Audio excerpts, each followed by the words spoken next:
Ukraine युद्ध के बीच रूसी राजधानी मॉस्को में एक बड़ा बम धमाका हुआ है। यह धमाका राष्ट्रपति भवन से महज 7 किलोमीटर की दूरी पर हुआ है। इस धमाके में रूसी राष्ट्रपति व्लादिमीर पुतिन के बेहद करीबी की मौत हो गई है।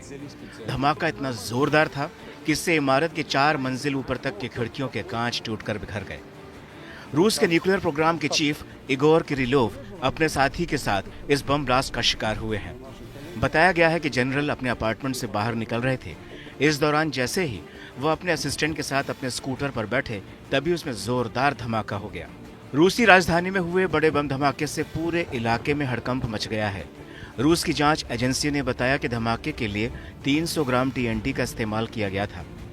इगोर किरिलोव को साल 2017 में ही न्यूक्लियर फोर्सेस का चीफ बनाया गया था। वो रूस के रेडिएशन और केमिकल हथियारों जैसे डिपार्टमेंट के भी चीफ रह चुके थे। रूस के खुफिया विभाग ने इस ब्लास्ट के पीछे यूक्रेन का हाथ माना है। ऐसी अटकलें हैं कि इस धमाके की आंच अब यूक्रेन युद्ध पर पड़ सकती हैं। किरिलोव की मौत के बाद रूसी संसद के डिप्टी स्पीकर ने कहा है कि उनकी हत्या का बदला जरूर लिया जाएगा। रूसी जनरल की हत्या ऐसे वक्त हुई जब रूसी सेना यूक्रेन के साथ युद्ध में उलझी हुई है। ऐसे में रूसी जनरल की मौत को राष्ट्रपति पुतिन के लिए एक बड़ा झटका माना जा रहा है। खास बात यह है कि किरिलोव पिछले 4 महीनों में दुश्मनों का शिकार होने वाले तीसरे बड़े रूसी अधिकारी हैं। 12 दिसंबर को रूस के मिसाइल एक्सपर्ट मिखाइल शतस्की की गोली मारकर हत्या कर दी गई थी। 28 सितंबर को drone specialist colonel Alexei Moscow में मारे गए थे। अल जजीरा की रिपोर्ट के मुताबिक जिस इलाके में धमाका हुआ, वहां कोई सीसीटीवी कैमरा नहीं लगा था। इससे इस बात की आशंका जताई जाने लगी है कि यह धमाका सोची समझी साजिश के तहत हुआ। धमाके के तार यूक्रेन और ब्रिटेन से भी जोड़कर देखे जा रहे हैं। दरअसल बीते अक्टूबर महीने में ब्रिटेन ने रूसी जनरल पर कई पाबंदियां लगाई थीं।